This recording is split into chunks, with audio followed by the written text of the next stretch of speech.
Hello and welcome to today's Sofa Talks in Connections with Support You and Club F.O.D. Today we're here to discuss queer heritage and we have some brilliant speakers. So firstly, George and myself will be discussing the Broken Futures project, which has been managed by Support You over the past year. And Timothy Elsop will be joining us to discuss his project Quirrell Connections, which is a live show and documentary approaching queer oral identities and experiences. We'll also have a Q&A at the end of our presentation. So if you would like to drop us some comments or any questions, please do let us know and we can discuss them at the end. But yeah, thank you for being with us and we're excited to have you all here. So let's get our presentation up. Whoa. Okay. So thank you so much for joining. And today we're going to discuss the Broken Futures project and particularly inclusion in the archive, so searching for queer identities within archives. So Support You has run numerous history projects and George and I have been their heritage team for the past couple of months, and they've been interested in looking at the history of the community, LGBT community in Berkshire. And Broken Futures came out of a lot of different projects, and with that was developed into a community-based heritage project that's been running since November 2019. So over the past year in the Broken Futures project, we've been running a history group that's trained volunteers in archival and genealogical research to recover the lives of men convicted or charged with gross indecency and buggery between 1861 and 1967 in Berkshire. And we firstly did this in the Berkshire Record Office with the archives there, but unfortunately, obviously with COVID, we've been working remotely since March 23rd last year.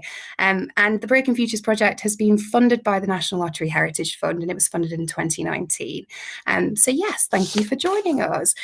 George, could you go to the next slide for me? Thanks. So I'll pass on to George to discuss a little bit more about the legal regulation of sex between men. Great. So I'm just going to do a very quick whistle-stop tour of the legislative changes that occur in our sort of period of interest. We're starting quite far back with the Buggery Act of 1533, which was enacted by Henry VIII. And it's the first time sex between men was criminalised in civil, i.e. not church law. So in the sectarian law of the country, it was now criminalised.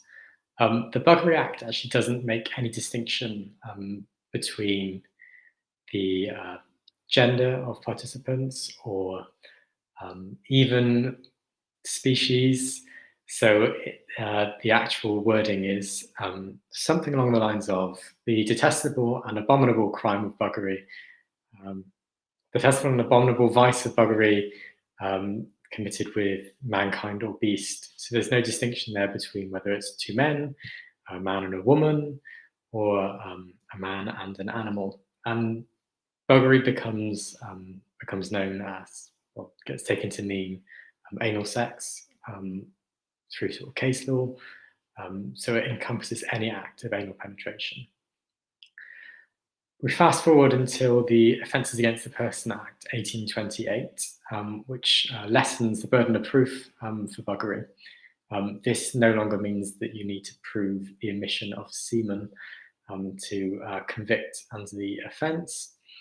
And again, we're fast forwarding to the Offences Against the Person Act 1861, which for the first time establishes the attempt to commit buggery on a statutory basis, so actually explicitly writing it within the law. That happens too. And this is the same act that we use today for a lot of our modern offences against the person, so things like GBH and ABH. Fast forward again to the Criminal Law Amendment Act 1885, which is probably the most famous, and it's the one that Oscar Wilde is convicted for gross indecency under. And this act explicitly says that any act of gross indecency between men will be punished under the law. So it's the first time that explicitly sex between men that's discrete from or less than anal penetration is explicitly criminalised under the law. And there's some debate amongst people around whether this sort of behaviour was criminalised before, whether it could have been prosecuted, but from 1885 onwards, we know definitely yes. There's no sort of controversy around that. So we can see here that there's quite a lot of grey area even in the law, which we would expect to be quite black and white. So sometimes it's quite difficult to interpret offences, historical offences that we find within archives, especially when we don't know the exact circumstances for which the sexual acts took place. I shall move on. Great, so when we're using the public records that the Broken Futures project used, we need to obviously keep in mind the sort of source provenance, and even amongst the sort of standard bread and butter questions for historians, the who, what, where, why, and when, there are some issues. The first is that these records were never really designed to do the job that we're trying to get them to do. They're realistically only trying to record the day-to-day workings of the criminal justice system. They're to do with the category criminal. There's no real desire to try and explore identity, especially sexual identity, and there's no real probing of gender identity within that as well. There's a lot of silences as well, and there was no real desire to record the actual sex acts that happened. That causes problems for us as well. So I've mentioned about the sort of grey areas within the law. If that is then met with a situation in which we don't know what happened on the ground, we really struggle to piece together what actually happened in that time. I've written the role of the individual here, but I'm not sure what that actually means. So Amy, feel free to jump in if you can remember what that means when we compiled this presentation. I think you were, to be honest, I'm not too sure either.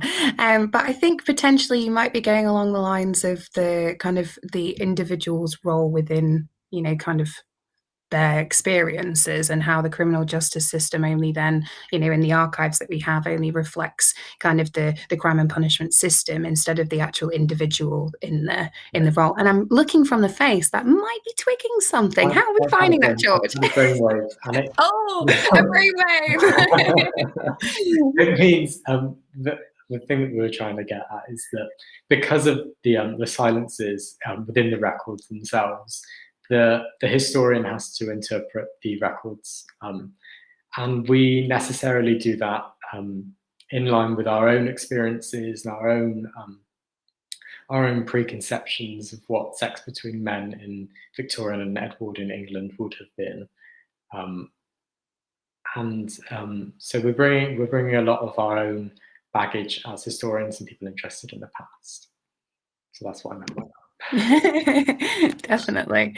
Let's move swiftly on. Yeah, well, thanks for introducing the ethical, and practical considerations of moving around archives. Here is an archive. And what we can see on the screen currently is an archive that we utilised for this research. So this is a calendar of prisoners from the Berkshire Record Office. And these are one of the main sources that we can use to search the outcomes of assizes and quarter session trials within Victorian and Edwardian England. And here in this indictment, in this calendar, we can actually see the indictment, which is the long bit of text on the second-hand page. And in that identifies that these two individuals were convicted for buggery. And what we can see on the left-hand side is that there is actually a line that joins these two names. So Francis and John were convicted together for their acts together and sentenced both for their, kind of part within this. And that suggests potentially criminal culpability on both sides, which then may lead us to think that this potentially could have been a consensual act between them.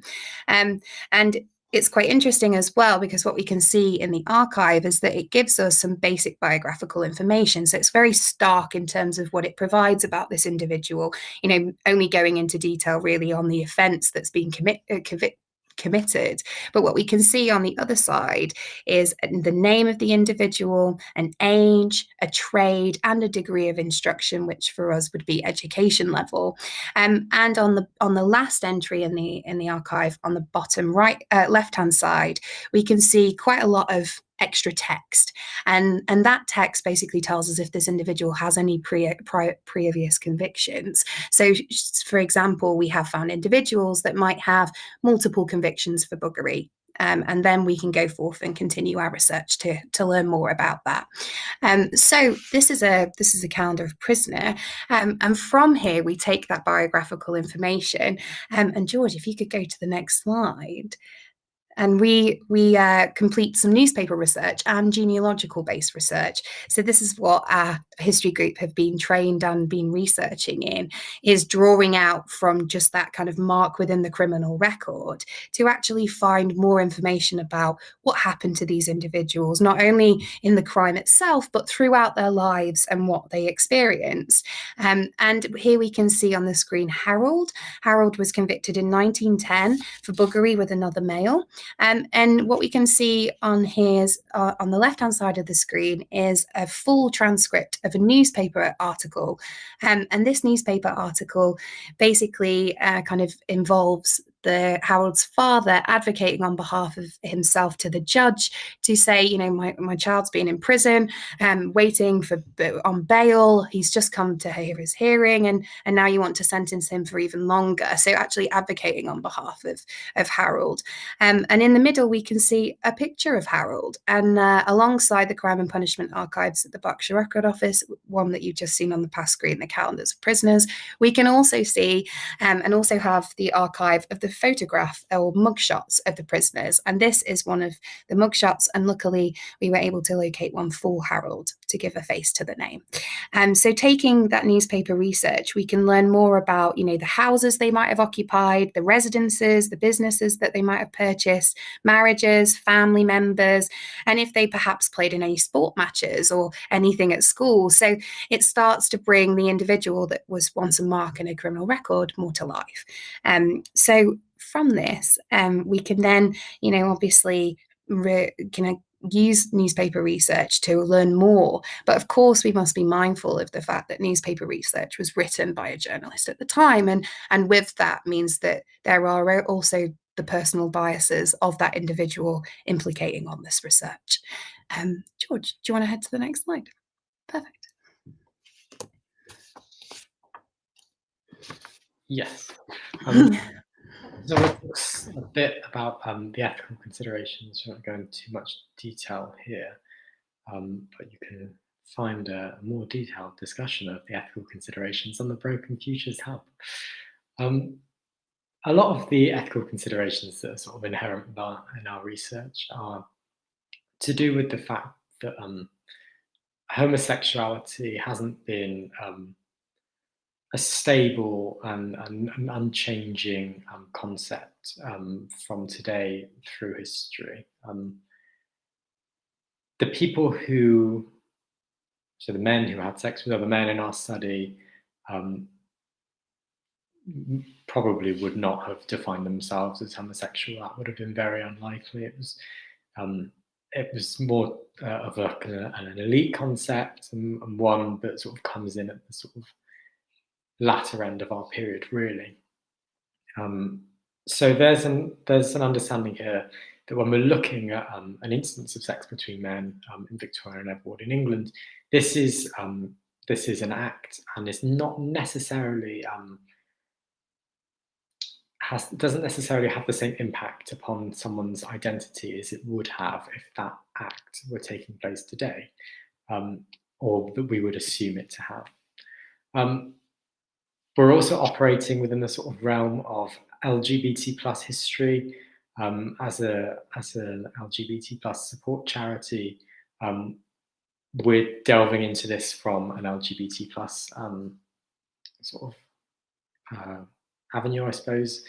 And that brings with it its own challenges when you sort of bring into account, bring into interview what I've just talked about, and the fact that we're reconciling these acts as opposed to identities, but we're also an LGBT charity, and people who are interested in this are interested in it because of that identity category and because they see something of themselves in history. The fact that that sex between men is the only homosexual sex that is criminalized, so sex between women isn't criminalized at this point or at all, leads us to sort of gay-centric view of life for homosexuals at this time. We've also got an issue in that the criminal records just do not address gender. The people who are in this study have been classified as male by the state, and obviously there's no desire for the state to then probe that even further. The sort of discourses around same-sex desire at this time sometimes draw in some sort of gender deviance at the time as well. And there's an understanding that potentially having sex with another man would bring in sort of an effeminate identity, and some people use that to sort of self-style their identity, and some people really railed against that. So it really is a diverse picture, and the podcast episode with Amy Austin is a really good place to start to try and understand this, as well as the ones with the classicists who are talking about sort of ancient Greek models of sex between men. So we've got to be mindful of the fact that the situation in the past was different to what we might think of it if we'd encountered a description of this event today. So we've got to be mindful of the fact that we don't be ahistorical when we're talking about these events in history. There's also a sort of implied right to be forgotten here. I mean, these are sensitive topics, and the people who engaged in these acts in history operated in, again, a very different moralistic, a very different system of morals. This potentially was the worst thing that ever happened to them in their life, this sort of holding in front of the criminal justice system and other people knowing exactly what they'd got up to with another man. And the fact that we're sort of publishing this material, we need to reconcile with that. There's also the problem of the fact that we've very deliberately gone into Queer the Archives to sort of portray this, this different view of history. And there are equally valid opposing views on whether or not this should be done. So there's a lot to consider in this research, but we feel it is worthwhile, and a lot of people feel that it's worthwhile because of that identity pull, that idea that you're seeing something of yourself in history, in some sort of belonging. bit of a sense of a belonging. I was just going to say that, that feeling with understanding and seeing yourself in the past a little bit. Yeah, definitely. And George, could you pop us over to the next slide, and we might be able to plug that podcast series a bit better. Oh, maybe we can. So in terms of our content, all of our content is available now on the Breaking Futures website. And as George discussed, we've got a full podcast series, which you can see on the right-hand side of the screen, available through Anchor, which you can access through our website. We have our research hub, which is on the left-hand side of the screen, which holds all of the different things that we've created as part of this project alongside our history group. And if you skip to the next slide, we also have a lovely museum exhibition available through the Museum of English Rural Life, which tracks the position of Berkshire within queer heritage and within the regulation of sex between men. And you can also see some of the stories that's been brought out of our history group through our online exhibition, again available through our website. And then at the bottom left-hand side of the screen, you can also see an online video of a walking tour around Reading's queer past, which was brilliantly put together by George and takes you on a very lovely trip around in your own house with a cup of tea, should you be unable to, leave your house with shielding or anything like that with COVID. So yes, please do have a look, and thank you so much, really, for listening. And if you want to skip to the last slide for me, George. There we go. So we thought we would end it with a very apt picture, of course, given the connections to Berkshire at the moment with Reading Jail and the Banksy and Oscar Wilde. And yeah, please do let us know your thoughts on this. Of course, this ties quite a lot in with the Breaking Futures project. Have you seen the graffiti? What do you think? But yes, so thank you for listening. And now I think we've got, if I take this off, we've got our friend Tim. Hi, Tim. Hi, hello. Hi. So thank you so much for joining us, Tim. So Tim's from the project Quirrell Connections, and I can imagine that Tim's going to tell us a little bit more. So,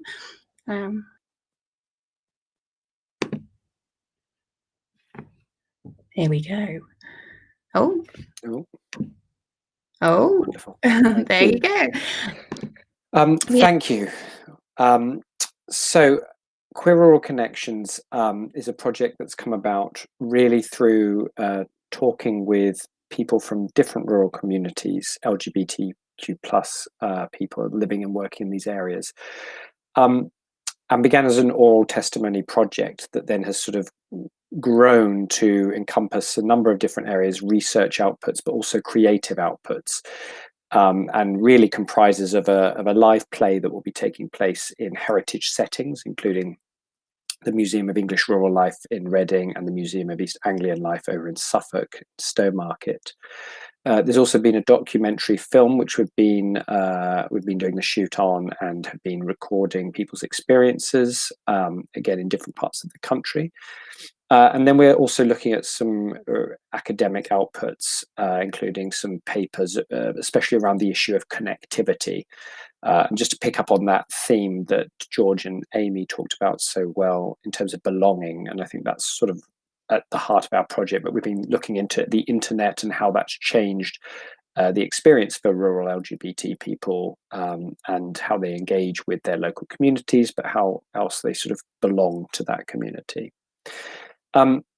So if we wouldn't mind moving to the first slide.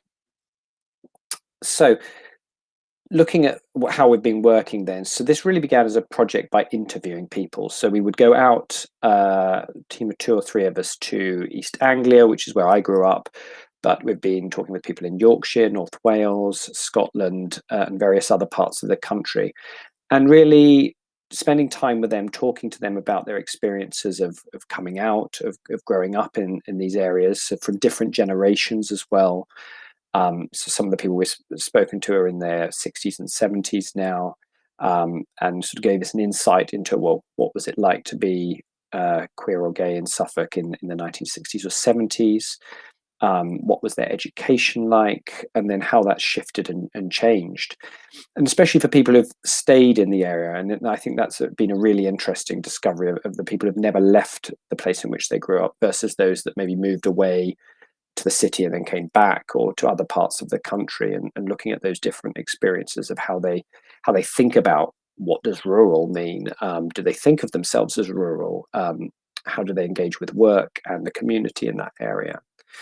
And then really from those interviews, we began to partner with other projects, including this wonderful project that Broken Futures has just been talking about, as we began to understand that actually engaging with the history of a local area is one of the ways in which queer people can feel like they can belong to that space again.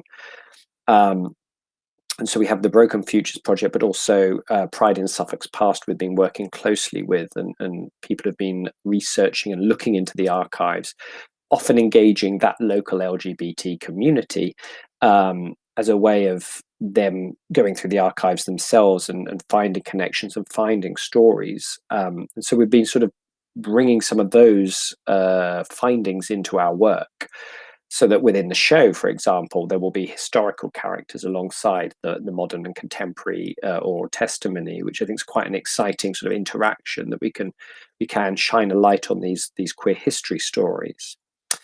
We've also been working with these museum and heritage spaces to think about, well, how do we engage the LGBT communities in those areas with these spaces that may, in terms of the sort of everyday visibility of them, not feel like they particularly have much to say to queer people sometimes. And I think this project and bringing out some of the exhibition material alongside it is a way for the local LGBT community to begin to engage with these spaces and feel like, well, yes, I do have a place to come and feel like there is a history here and a place to belong and a place to interact with. So that's sort of another part of that process. Now, what's interesting about it, and I know that George and Amy have been talking about the ethical considerations with their work, is that when you're recording interviews and you're looking for sort of permissions around participation, it's a negotiation, and it's not always very easily definable. Because, you know, in terms of how we're using the material, yes, we're creating a sound archive, but we're also dramatizing some of this. We are having to find that balance between verbatim material and what is part of a bigger story, for example. So we've found the best way to do that is to sort of go back and forth with those people we're interviewing. How comfortable are they with using their own name? Do they want to use a pseudonym? Do they want to be entirely anonymized? And that requires quite a careful sort of set of pre and post interview ethical consideration forms, which we've put together with the university department that is part of our sort of funding body. And then you have this huge amount of material to work with, and through that, as a dramatist and someone working in a theatre, it's about then, okay, well, what are the different stories we can tell here? What are the different stories that we're seeing? Where is the narrative? And so from that, you know, using the transcription into producing material for a show, and especially one where you've essentially got an hour to tell many different experiences. You're trying to find links and themes together. So we've sort of been working through that process. And again, it's not neat, it's untidy. There's sort of back and forth with it, and it may differ between the two venues that we're in. So all of that is kind of adaptable and flexible. If we can move on to the next slide, please. So thinking about the reasons of why this work is important, and again, I think it echoes a lot of what Amy and George have been talking about, but I think it's that issue of belonging that's really, you know, for me as well, being someone who identifies as queer and gay, when I was growing up in the countryside, it didn't feel like a place I could necessarily stay in. You know, there's that common narrative of escape to the city. People like Didier Eribon have written sort of very eloquently about that moving to the city. But I think part of that is because we haven't really given space to the stories of the countryside. We also haven't sort of delved into what that means. What does the countryside mean? And actually, there's often a more complex or nuanced ways of thinking about the countryside. So our project in some ways is to re-engage with both shining a light and visibility on those rural spaces, but also kind of challenging the heteronormative perceptions we have of those spaces, that actually there are queer people, queer networks, queer history, queer connectivities going on in these areas. And And I think part of the project is also about bringing those communities together, especially in an age where now we're using the internet a lot more, but also the act of bringing them to a live show. There is a chance of building a new conversation between members of that community, and for some of them realizing actually there is quite a vibrant community living there. So that's sort of part of it. And then telling these stories, I think, is about making that connection and making that sense of belonging. And I think to challenge more these ideas of the sort of urban dominance, which I think sort of in the aftermath of COVID, thinking actually about where and how do people want to live. These are pertinent questions that we need to ask, and that maybe our sort of dividing of urban and rural spaces is something that's been maybe simplified over the years. If we can move to the next slide, please. So, in terms of the creative outputs for the piece, we have this live show that's going to take place at the Merle and the Museum of English Rural Life in July, and then the Museum of East Anglian Life from mid-late July. And there's going to be a couple of shows a day. And it essentially is not like coming to see a play in the usual sense, that actually both the straight and queer community in these areas can come along. There will be some exhibits and artwork in these heritage spaces that they can look at before the show. Then they're going to follow a couple of actors who are going to tell some of these stories, moving through different spaces within the museum and the outdoor spaces that they have. And then at the end of that, there'll be a screening of the documentary. So there's really lots of different ways to engage. And what we'll hope with these quite small, intimate audiences of about 20, 25 people per show is that then they will feel that they're able to talk with each other about this, and that we might create spaces for them to reminisce, to think about what they want to do as a community in terms of taking that work forward. And then we will have the academic output side, which is so that a lot of these transcripts and interviews will become part of a sound archive that's part of the Schwarzman Centre at the University of Oxford. If we can have the next slide, please. And here's some of the wonderful sort of artwork, which I think for me, Kira Allman designed this, and for me it sums up a lot of the sort of feelings and emotional story of what we've been doing and the people we've been talking with, and this idea of belonging or rootedness. And this is where this sort of image and idea of the tree came out of, and all the different colours, that actually the rural space has always been a queer space, and that if we sort of give space to these stories, that we can actually feel like we do belong to these rural areas. It's also a chance to show the support we've had both from Torch as part of the Humanities Culture Programme, and the Arts Council, who are funding the live show aspect, and then our partnerships with the Merle, the Museum of East Anglian Life, Broken Futures, and the Suffolk Archives, who really have enriched this whole creative process. And for me, that's been one of the most exciting things, is to make these kind of enriching partners as part of the show. Thank you. If we can move to the last slide. So in terms of the company that is sort of producing all of this work, Turner Fraze, which I'm the artistic director for, grew out of educational projects working with schools and local businesses around issues of gender and LGBT equality. And we still go into many schools and businesses doing that work. And I think in recent weeks and months, with ongoing discussions around things like Everyone's Invited, we feel like our work is even more needed, and that we need to be doing some really long, in-depth work in schools. But I'd urge any sort of educationists watching this, that please do get in touch with us, engage with the show. But if you follow us at the website there, that you'll be able to keep up to date with all of the creative aspects. And we hope to see you at the live show in July. So thank you very much. Thank you so much, Tim. That was really, really great. And thank you so much for talking more about Quirrell Connections. And it sounds like you've had a very busy day with auditions today. Yeah, very exciting, very exciting. It doesn't look as if we've got any comments or any questions throughout. But I just wanted to ask if anyone did have any questions, just to send them through, and we can either respond here, or I can respond in the comments after the live event too. But yeah, Tim, just out of interest, I have the link for the Merle tickets, but I just wondered if you have the link at all for the East Anglian. Yes, if you go to the Museum of East Anglian's website, which is if you go to eastanglianlife.org.uk and then /events /The Stars Are Brighter Here, which is the name of the show. But if you just go to their website at eastanglianlife.org.uk, you'll see a link there through to where people can book tickets for the show there. And that's on from the 20th till the 24th of July there. And tickets are on sale at both venues now.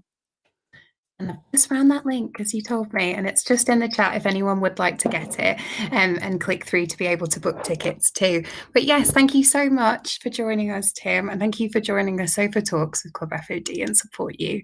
And thanks to George too for discussing the Breaking Futures project. But yeah, well, I can't see any questions and I can't see any burning questions. So with that, we'll close the session for now. But thank you so much for everyone for joining to the Sofa Talks tonight. And if you would like to provide us with some feedback, you can do so on the Broken Futures website, which is brokenfutures.co.uk, and you can do so and that will be sent over to Tim too, if you'd like to as well. But yes, thank you so much, and I hope everyone has a lovely evening, and I hope the storm clears up. It looks like we're getting really... I was trying... Hailstorm, yeah. I was hoping that the crackles of all the thunder wouldn't actually get through, but hence the headphones, but great. But yeah, hope everyone stays all right in the storm. But yeah, thank you so much, and have a good evening, everyone. Thank you. Thanks. Bye, everyone.